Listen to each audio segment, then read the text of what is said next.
Alright, hello folks. It's been a few months. But today is another video with Jetta. So, if you see a couple videos back, I installed actually this lip.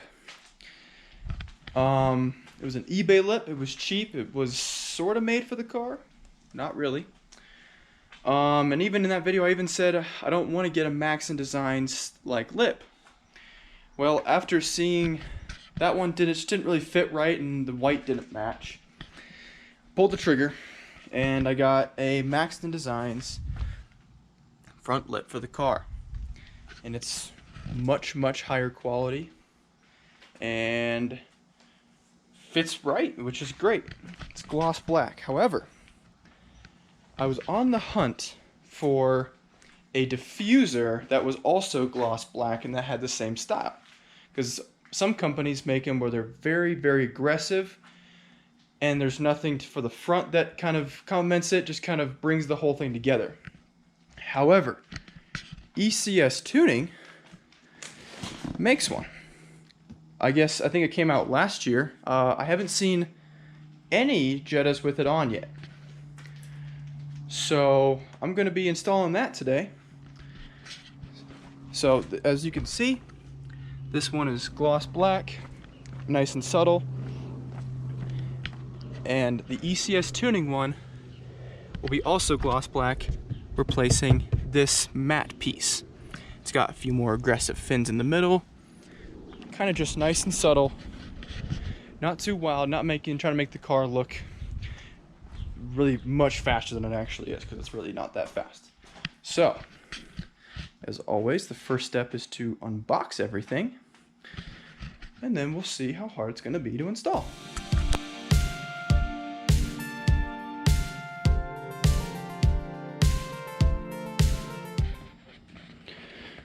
Okay, so here's it out of the box.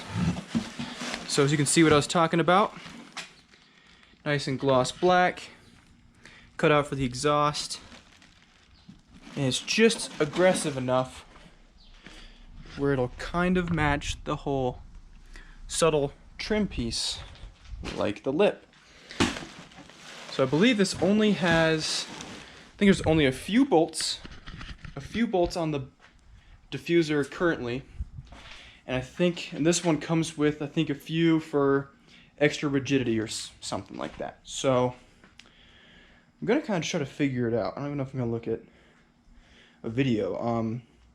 That usually ends up biting me in the ass later, but you learn a little bit faster that way. You learn better. So let's find out what this needs, and we'll take the old one off. All right, off the bat, I can see we got a couple Torx bits. Of course, it's a Volkswagen. Why would they not have Torx bits?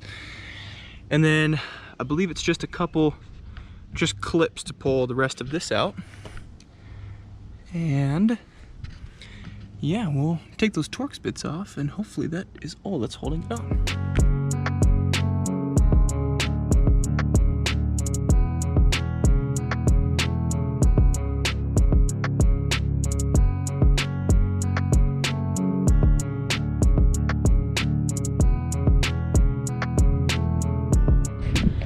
Alright, so I was wrong. So there are two more screws on this side, as I think I got that in the time lapse.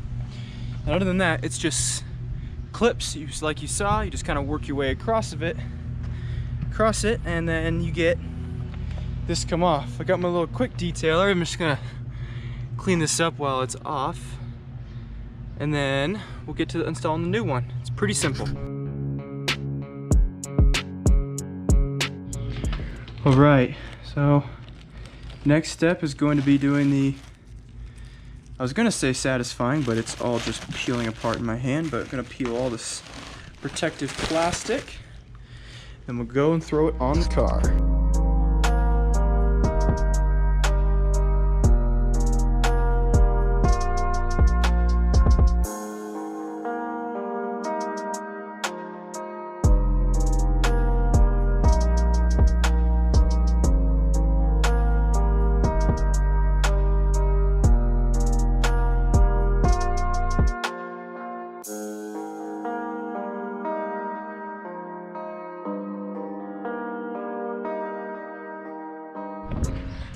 All right, just got it all finished up. Trying to get a decent angle, show it. That's what it looks like. On a white car, it's gonna have a hard time focusing, but fitment around the exhaust is pretty good. I need to kind of, I think, move over to the left just a hair, so that way I don't burn the edge of it. Fitment, I would give it a 7 out of 10.